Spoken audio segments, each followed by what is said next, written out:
Hello, and welcome to Central Booking, where writers and readers are the authority. I'm your host, John Valeri. Today, I'm delighted to be in conversation with critically acclaimed author and Connecticut native Hannah McKinnon. Hannah's newest novel, Message in the Sand, was published earlier this summer. It's the story of a small beach town and its residents, a handful of whom, including war veteran and White Pines caretaker Wendell Combs and precocious 15-year-old Julia Lancaster, whose family owns the sprawling estate, are devastated by an unimaginable tragedy but ultimately find redemption in and through one another. Hannah is a graduate of Connecticut College and the University of South Australia and enjoyed an early career in education. This, coupled with her lifelong love of reading and of stories involving nature and animals in particular, led her to pursue writing professionally. Her first two books, Franny Parker and The Properties of Water, were written for young adults. In 2015, Hannah transitioned to commercial fiction with The Lake Season, and has reliably delivered beach-ready summer season must-reads ever since. Message in the Sand is her sixth title in as many years, and continues the tradition of telling emotionally resonant and socially conscious stories that are equal parts heartrending and hopeful. Booklist enthused, loyal readers of Catherine Ryan Hyde and Mary Alice Monroe will appreciate the web of relationships spun over decades and the strength of unlikely allies. Blending young love, rekindled romance, and the power of potential, McKinnon's latest is heartwarming to its core. I'd go as far as to say that if you like Ellen Hilderbrand, and who doesn't, you'll love Hannah McKinnon. Just wait and see. Hey everybody, welcome back to Central Booking. I am really excited today to be in conversation with critically acclaimed author Hannah McKinnon, whose newest novel, Message in the Sand, is available right now from Emily Bestler Books. There it is, among all those other beautiful books behind you. So hello, Hannah, welcome to the show. Thank you for having me, John. It's always a pleasure. It's my pleasure. We've never done this in real time before, so this is kind of exciting. Yeah. For me. You'll be like, now I know why we haven't done this in real time, but...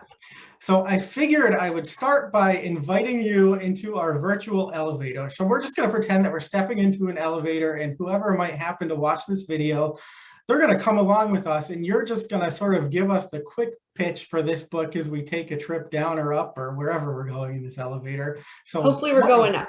Yeah, let's hope.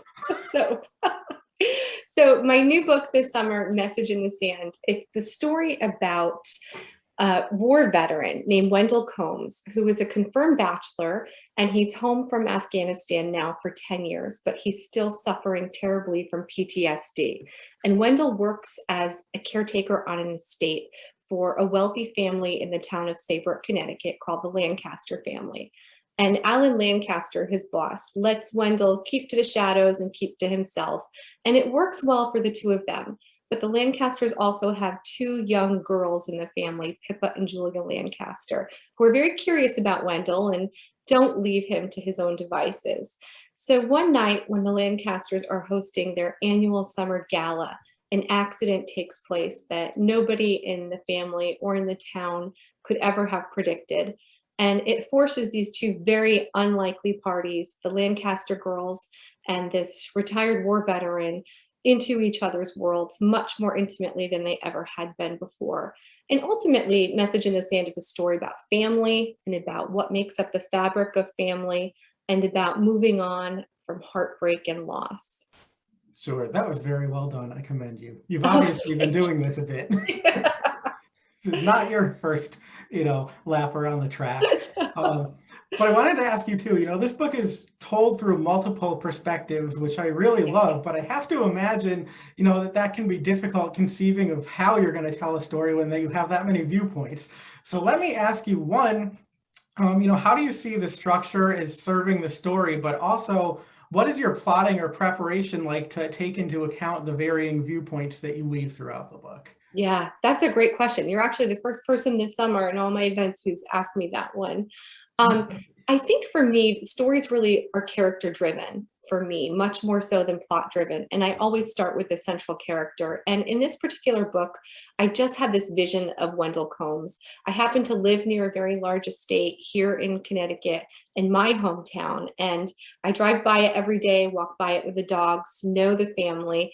and also know the caretakers. And it's always been a place that you feel you know quite well, and yet you don't have access to it. And you see the people in passing. And so you wonder, what would draw a person to take on a job as caretaker?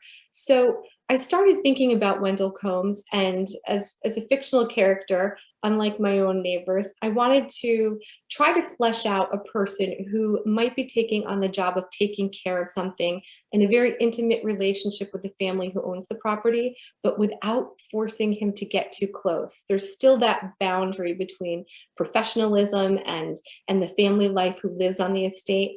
And I wondered about what those relationships would be like. We have people who let caregivers into their homes, pet sitters, babysitters, nannies. There are all kinds of caretakers in our day-to-day lives. And I wanted to take a caretaker who was completely different than the family that he was living alongside and show that they were living parallel lives without really ever intersecting. And so for me, naturally, there came these children because they're, of course, curious and they are vocal and they are not easily deterred and they want to know what he's up to. And so I just started thinking about who would get under his skin. And I actually started with the little sister Pippa, who is very young, 6 years old in the story. But I have two daughters of my own who are both teenagers. So being immersed in teenage girl drama these years, especially these long COVID years, I had a lot of material to work with. I would And imagine. I just decided I might as well run with that. So, with my older daughter's permission, I started crafting Julia Lancaster, who is the very stubborn and strong willed, but also admirably independent 15-year-old in the story. And the whole Lancaster family kind of came together after that. Sure. And, speaking of perspective, so you sort of already gave us the rundown on Wendell and just now a little bit about Julia. There are two other perspectives that run throughout the book too. And I'm just wondering if I name them out for you, if you can just give us really sort of a quick flavor for the characters or their backstory. So there is Roberta and Ginny, if you wanted to start with Roberta. Yes. So Roberta is a retired judge who lives in the town of Saybrook and has a legal background as a judge in the probate court system. And Roberta was very important to me because she is personally attached to Wendell. Wendell's entire family has passed away. He's the sole surviving member of his Combs family. And Roberta is someone who knew him when he was a child, before he was a young man, before he was off to war, and certainly before the very changed person who came home from Afghanistan after war. So I thought she was important to balance the current Wendell, who's suffering from PTSD and really sheltering himself from human interactions, with the boyhood Wendell, who she knows is still in there somewhere. I also wanted to have Roberta in there for her legal perspective without giving away Sure. any spoilers. I needed someone who could guide him on the journey that he finds himself thrust into. As far as Ginny Feldman goes, Ginny is also a voice from the past. I wanted an adult voice and a strong female protagonist voice. Ginny Feldman is Wendell's first love from high school. She's been out of town for a long time and she returns this summer just as all of these other events are unfolding. So she's another catalyst for kind of driving Wendell out of his shell, if you will. Sure. And not to get too specific in the next question, but I did want to ask you about, one character who's sort of pivotal, but she doesn't really have her own voice throughout the story. And she is mentioned in the synopsis, so I don't think it's a spoiler to bring her up. But there's Candice Lancaster, who sort of comes to town, and she really is an outsider that nobody knows, and she doesn't particularly know them well either. Yes. So I was just wondering if you could talk about, what went into the thought process of deciding not to make her one of the point of view characters in this book. Yeah, that was tough. We actually talked about that quite a bit early on. And John, when I was crafting probably the first 50 pages of the book, Candice did have a chapter. And I found that she was such a strong character and also such an unlikable character that she was sort of taking over the story. And I felt that she was strong enough to be told through the other characters' perspectives. I wanted to show her through her niece's perspectives, who are estranged from her and don't know her well, but can give a true childlike portrait, which I think is usually the most honest portrait you can get of a person.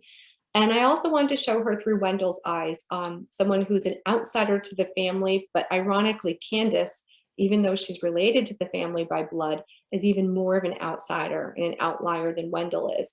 And I thought it would be really interesting to juxtapose the two. So I ended up pulling her out of the story and just letting the others show vignettes of Candice, of her thoughts, her dialogue, her actions, and the way they respond to her. I felt better served her in the end as a character than just letting her have her own voice in the story. No, I kind of loved it because at first it, seemed almost like, well, why doesn't she have, that role in this book? But it makes perfect Yeah, sense. And she is such a strong character and she does come through, she is. very, very well, is seen by others. So Yeah, interesting she's kind of backstory. the Cruella de Vil of the story. And I kind of love that, Yeah, you need a foil. You do. how I am drawn to these women. And so let me ask you too, you've told us a bit about Wendell and Julia, and it's funny because on the surface you think, well, of course, they don't really have very much in common because he's a grown man, she's a 15-year-old girl, but throughout the story they do find that they actually have a lot of shared ground. And I was just wondering, if you can talk about some of the things that do actually allow them to relate to one another despite their surface differences. Yeah, that was a tricky part of the process for me in terms of writing the novel. When we first started out, I wanted to have these people, as I said, who were just so different and from such different walks of life and experience, different ages.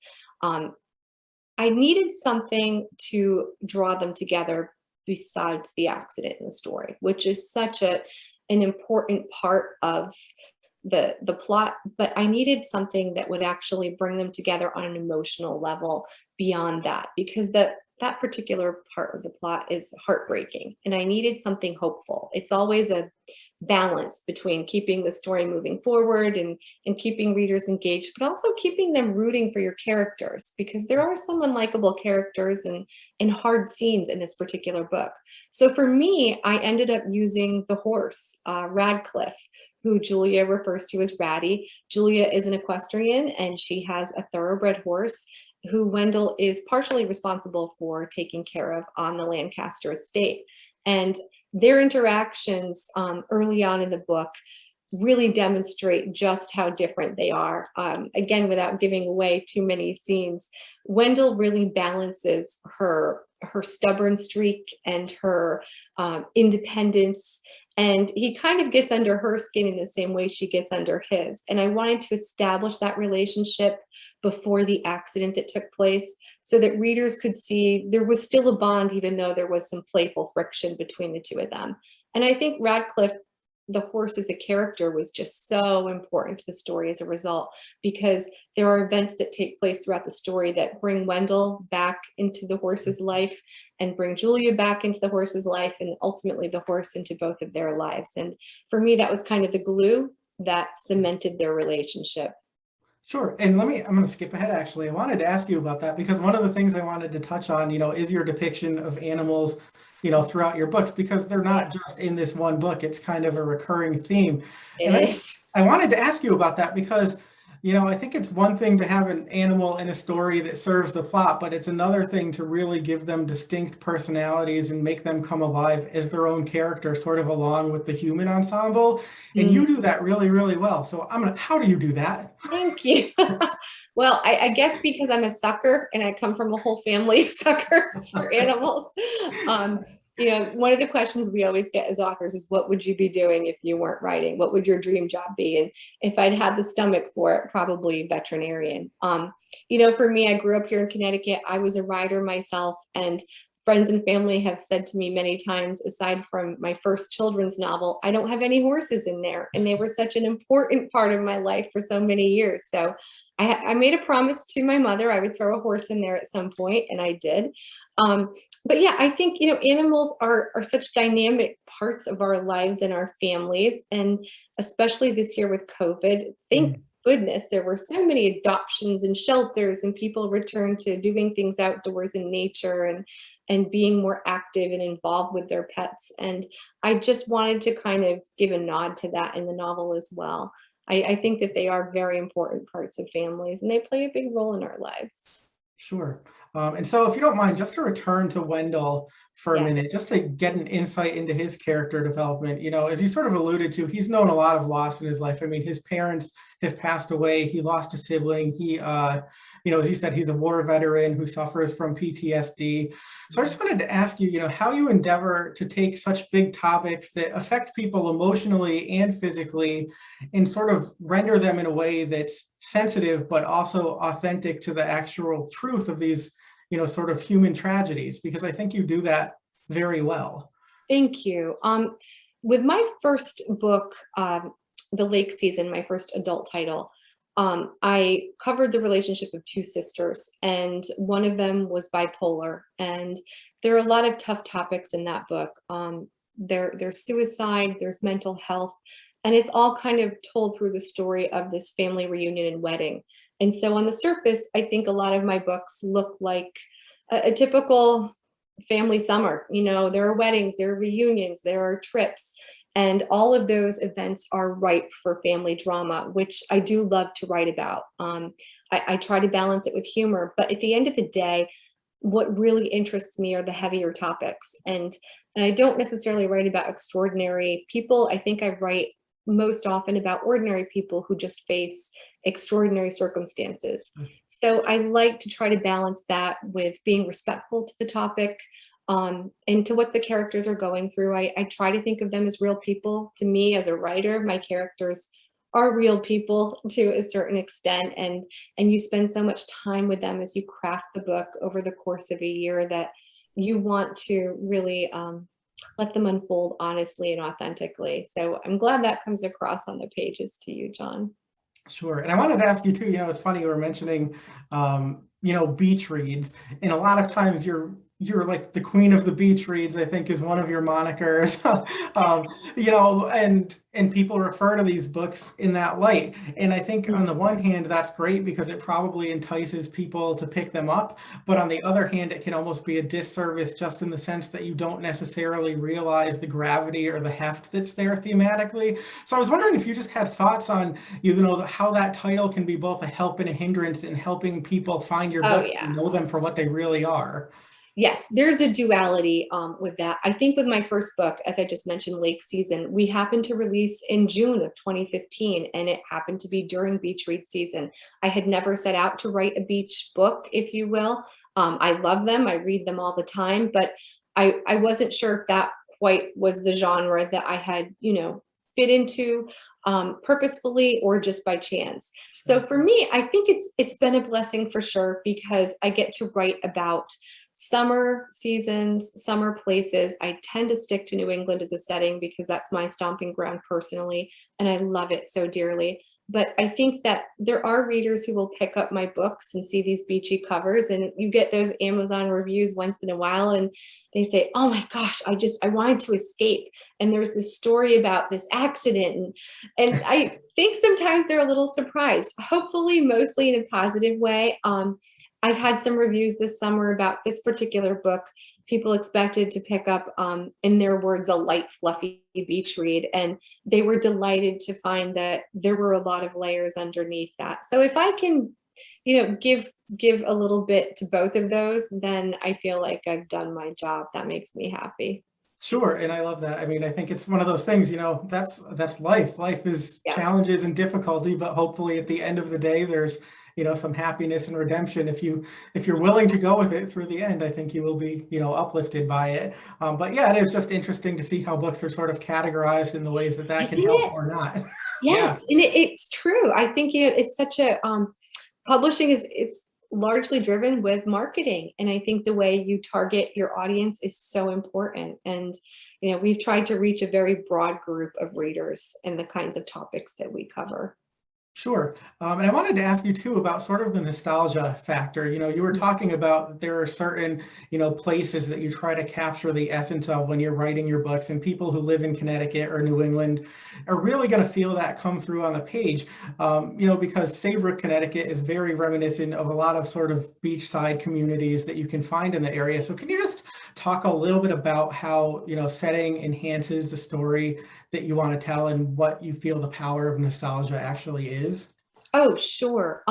For me personally, when I sit down with characters and I'm writing a book for a year, as much as I love them, it's kind of like being stuck in, first period algebra class that never ends. By the end of the year, you've been working on this book for so long, you get tired of each other and you get bored. At least I do. I have a very short attention span. So for me, setting becomes almost another character, if you will, in the book, just as much as some of my animal characters do at times.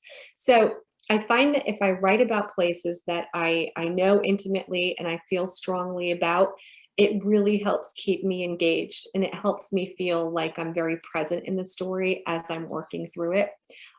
So for me, that's just a personal process thing. It's part of my survival toolkit, I guess.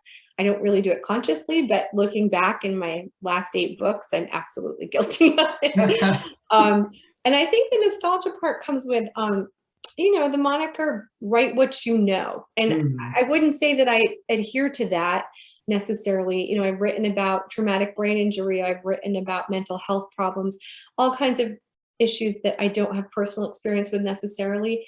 Um, but at the same time, those settings I do. And I think those settings help ground me and really help anchor me as I'm writing the story, and hopefully ground the characters as well. They need a soft place to land. So if it's something I feel like I care a lot about, I think that helps me provide that for the characters. Sure, and I think it's interesting too, because I think sometimes people sort of misconceive what write what you know means, because it doesn't have to be like a literal truth. It can be an Right. essence of truth drawn on reality. And Absolutely. There's a lot of essence in there. Yes. yeah, yeah. And so one other thing, and then we'll sort of move away from this book into more general territory. But I did Mm. want to ask you, speaking of sort of these quaint communities and the nostalgia factor, I'm wondering if you can talk about the sort of duality of themes that runs throughout the book when you think about, progress versus tradition or Oh, yeah. history, or even, conservation versus development. Can you just speak to how that is presented in this book in sort of a Yes. broad way? Yeah, that's a big part of it. So for me, in the opening chapter of Message in the Sand, we start with this rare species of turtle, the red-spotted turtle. And that's just something that's of personal interest to me. I was environmental studies minor for a while, and I just felt that it was a really good analogy or symbol for my main character, Wendell, because he is someone who is hiding in his shell and who needs to be lured out throughout the story by characters from his past and his present. Um, as far as land use and conservation and preservation, those are things I personally feel strongly about. I think they're hot topics in our society. The small town life, I think, is really a strong thread in a lot of my books, whether it's a resort town people are visiting or it's a place they grew up. And I have a personal connection to small towns. I live in one now, and it's a mixed blessing. I love it. I return to my own small town to raise my children. But it's interesting because you do have the fact that you're in the bread aisle at the grocery store and you're going to run into the same person that you might have clashed with on the soccer field 2 days ago, or the person you're voting for up at the town hall one Saturday is also the same person who's sitting with you on the bleachers at your child's game. So it's a wonderful thing for me, but it also comes with politics and pressures. There's a little bit of a fishbowl aspect. And I love that for telling a story, because a lot of these characters who might otherwise disappear into their apartments in a large city or disappear into a crowd can't do that in a small town. And so a lot of topics and issues and events that characters explore, they're right there on the surface, and everyone knows who you are and they know where you are a lot of the time, even when you don't want them to. And it provides a lot of examination externally for my characters, but I think ultimately it causes my characters to be forced to do some self-examination as well. Sure. Yeah, I love that. I mean, I'm a small town creature myself, grew Are up in you? one, came back to one. See? And And that's it's why like, you're still on AOL. We can't, yes, you're too that is loyal. why I'm on AOL, and that's why you're on AOL, and this has to be like a Right. thesis somewhere, Two But it's true. dinosaurs. Yeah, it's like, I mean, if you want subtext and nuance, just live in a small town, set your story in a small Yes. town, because that is the thing. The one day that you don't shower and you leave the house to get gas is going to be the day that you run into absolutely everybody that you know, you Yes. know? But Including anyway. your second grade heartthrob, yes. Yeah. It's so very true. Nothing humbles you quicker. That's right. So I wanted to ask you too, I wanted to come back to Roberta for a moment, and not really anything about her job, but something that I love about her, and I'm assuming, is probably a reflection of you within her character, is the fact that she is a book lover, a voracious reader, and she sort of has this struggle that I think a lot of us right now can relate to. She loves the independent bookstore, she loves local libraries, but also, Amazon is cheap and it's convenient and it's there when you can't get to the bookstore or the library. So I'm wondering if you just wanted to sort of touch upon that. And I know it's sort of like Pandora's box, but I mean, I think that we're all opening that every day and trying to support authors and books and indies and big boxes in as many ways as we can. It's so true. It's a constant battle, isn't it? So with Roberta, she's an indie bookstore lover like myself. She's a library patron and supporter. And it's one of those things, especially in a small town, that I think a lot of us aim to do. And yet there's convenience, and there's that beautiful Amazon Prime shopping cart that is glowing in the corner of her computer each night. And she wants the new, Ellen Hildebrand release, and it's coming out tomorrow. And there's a waiting list of 45 people at the local library, and the bookstore is closed for the weekend. So I think that for me, I wanted to play around and tease Roberta a little bit about that and show her struggle. I think so many of us experience that as well personally, but it's also, I think, about striking balance. Right now, especially, everything feels so out of balance in our world, and with this pandemic still surging on. And I think that there's a lot of judgment, and people have their way of doing things, which isn't necessarily the right way or the wrong way. And it's just about finding balance and trying to be open and honoring both sides if you can, when you can. Sure. And I had fun with that with her. It's a struggle that I've had myself. I will buy books from anybody, anywhere, but I'd never seen anybody actually depicted on the page before. So as soon as I read that, it was just like, all right, people get it, It's a little self-reflection in there. Yeah, just a little bit.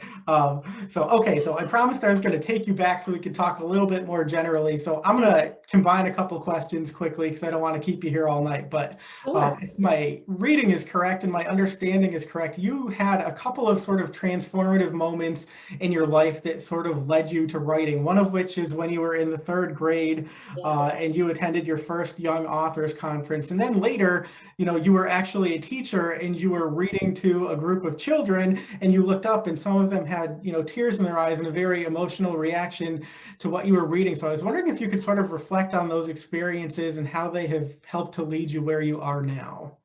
Yes. So, you do your homework very well, John. When I was a little girl, I was always writing. And I think in second grade, my first book was a story about my hamster and my cats. It was a Western. It was called Rodents on the Range. And I should do something with that. I have it here somewhere. I just always loved writing. And I was the daughter of teachers, and my father loved to write as a hobby. And both my parents were avid readers. Our house was full of books. So it was really, I think, the way I grew up in the environment in which I grew up. So that was something I was always interested in. But the more I went to school, on to college, and then my master's and 6-year degrees, it's interesting, the further I got away from my creative self as I got more and more academically involved. And I really missed that. And I think something that I found as a balance was going into education and teaching. I loved working with children. I especially loved teaching reading and writing. And I found that I just kept circling back to the kinds of books I liked when I was a kid, writing Rodents on the Range.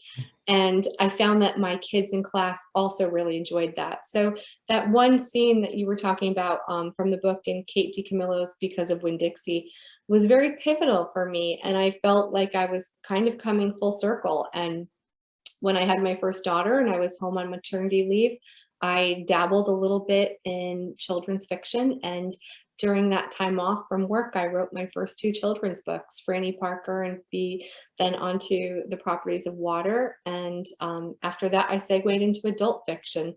So for me, it was a big, very long, winding route. but I eventually ended up where I had started Mrs. Meyer's elementary classroom. Yeah, that's so funny. And, I wanted to ask you that as well. That lends itself very well. I wanted to ask you about the transition. You've, alluded to the fact that you wrote 2 books for a younger audience, whereas now you're Yeah. writing for a more adult audience. And I think that people can take for granted, people think that it's easier to write for a younger audience. And a lot of times it's the exact opposite because they won't tolerate a lot of things that adults might. So can you So talk true. about the difference in, what markets you're writing for, but also what you find to be sort of the key ingredients that transition between both or that are essential to both? Yes. Yes. Oh, I love that question. For me, I have found it to be harder to write young adult and middle grade fiction. To me, that was the hardest thing of all. I find it much easier to write for adults now. And I think you hit the nail on the head, John. Kids are authentic. And if they smell something funny or they think that something seems out of whack or something with a character isn't quite making sense to them, they're going to call you on it. And they also are not going to waste their time. They have a lot of other things they'd rather be doing. So if you don't grab them in the first few pages, you're done. They're going to put your book down, no apologies. I don't think they have that adult guilt that we have where we think, oh, well, it's not due back in the library for another week, or, oh, I just bought it at the bookstore, I have to finish it. And they make no apologies about that, which I think is frankly quite refreshing. So for me, it was always harder to write for kids. I felt like I had to write at a faster pace. My dialogue needed to be spot on. They don't want these long, flowery, descriptive segments. And yet you have to write beautiful, descriptive prose to really give them a sense of setting because they want to picture where the story is taking place. And I think, honestly, that writing for children set me up to be successful in adult fiction because I had to work so hard at all of those elements as part of the process of crafting a story that they were already in play when I made the transition. For me, I had always started out wanting to write for adults, and I did the reverse. I started writing for kids because I'd been a teacher and I thought it would be easier. And boy, was I wrong. I was so wrong. And after I learned that, I thought, what am I waiting for? There's nothing to be afraid of. If I could write for kids and read to them and they'll pick it up and stick with it, then why not try it for adults as well? Sure. It's funny because it's sort of like the expectation that people have, about authors is that, oh, great, the book is done, the book has been written and that's it. And it's like, no, the real work has just begun because now you got to go sell it. That's why we're here tonight. But it's just, it's funny. And it's the hard part. To me, that's the hardest part. The writing is so hard already. And then, when you have to go to that publication date and market it, my first book I always think is the best because I didn't know any better. And now I know what's coming down the pipe. Yeah. A lot of work. No, it really isn't. It's so funny too, because so many writers tend to be, more introverted than extroverted. And then it's like, oh, you got to sell yourself. You got to sell your book. Yes. That's a whole other discussion. It is. The social media. Yes. Branding yourself. I particularly love that. All right. So, this lends itself beautifully as well. So branding yourself, I'm sure there are people watching tonight or whenever this airs, who not only want to read your books, but they sort of want to become you. So, for people who are looking for a bit of guidance, I always ask, what is the best advice in terms of a creative life or a writing life that you've ever gotten? And then the best advice that you never got and had to learn for yourself and wish that maybe you knew a little bit sooner. Oh, good questions again. So I took a class with Claire Cook of, Must Love Dogs fame, well before I was published. And I was actually working on my 2 middle grade children's books then, and she happened to be on the Cape, and I was going to be on the Cape at that time, and I signed up for her class, and I was completely starstruck, and she was fabulous. And she told me, she told our whole class at that time, write when you can. And she told us a story about how she was writing her first, second, and third novel in her minivan at her daughter's swim practice, if I'm remembering correctly. And she would be in parking lots. And I read, interviews with Ellen Hildebrand sitting in the stands at her children's softball and baseball games, writing pages as well. And I had always had this very Ernest Hemingway romantic vision of this little barn in the backyard, and you have your candle and your quill pen, and the sun is setting and everything is just so. And I have teenage kids, and those teenagers were babies not so long ago, and it's a struggle. It's a struggle every single day. It's still a struggle. It never gets easier. But I think my advice would be write whenever you can, wherever you can. There's never going to be a perfect time or a perfect way to do it.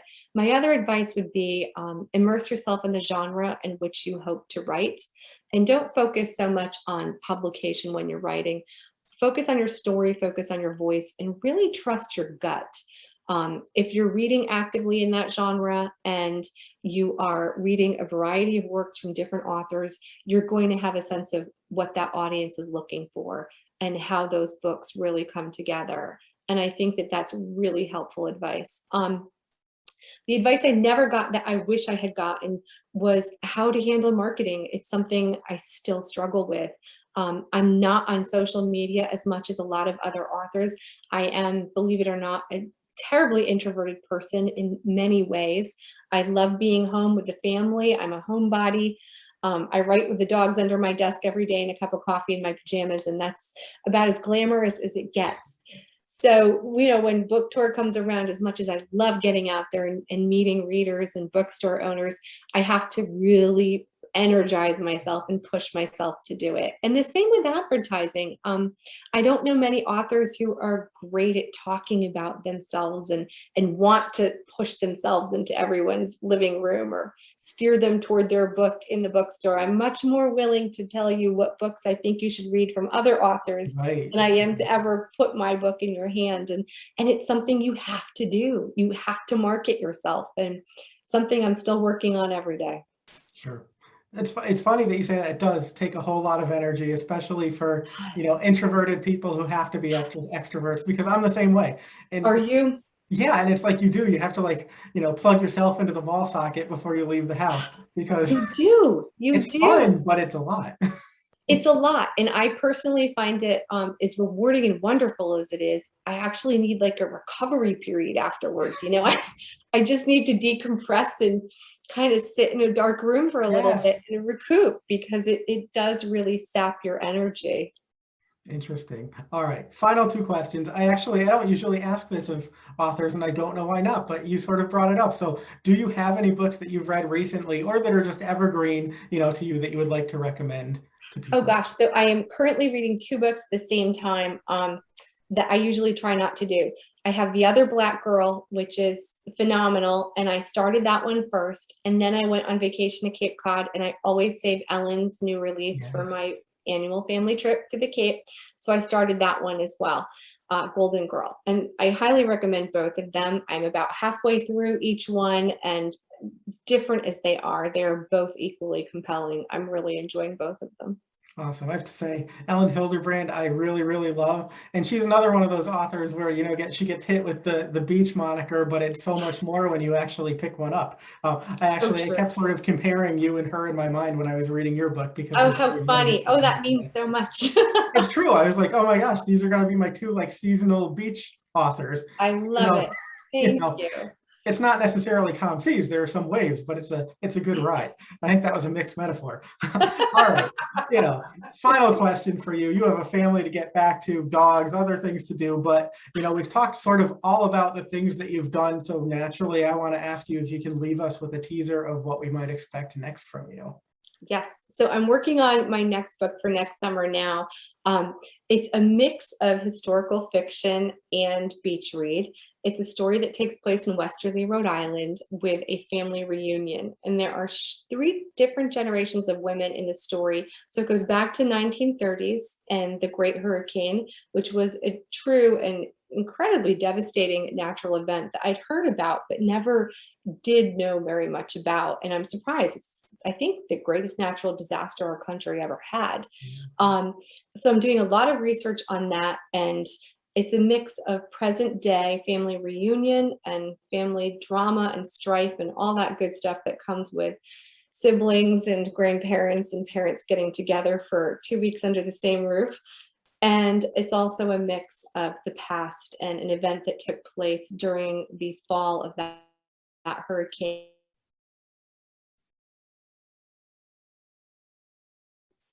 and realize they don't know the true history, not only of their family, but of their family summer house that they are gathering at that summer in Rhode Island. Wow, that's really interesting. I know some people who love Westerly more than pretty much any other place in the world. So we will be Yes. putting that book in their hands. All right. I will let you go, but I have to say you were as engaging in person, virtually, I guess, as you are in your books. And we all wait for that. Now everybody has Message in the Sand Thank you, John. enjoy. So thank you so much, Hannah McKinnon. This was a real delight. Oh, the pleasure was all mine. Mwah. Good to see you. You as Enjoy the rest well. of your summer. I can't wait to do Yeah, this again next summer. Yeah, that'd be terrific. Thank you. That's it for this episode of Central Booking. Thanks for watching, and be sure to subscribe to our channel so you don't miss a thing.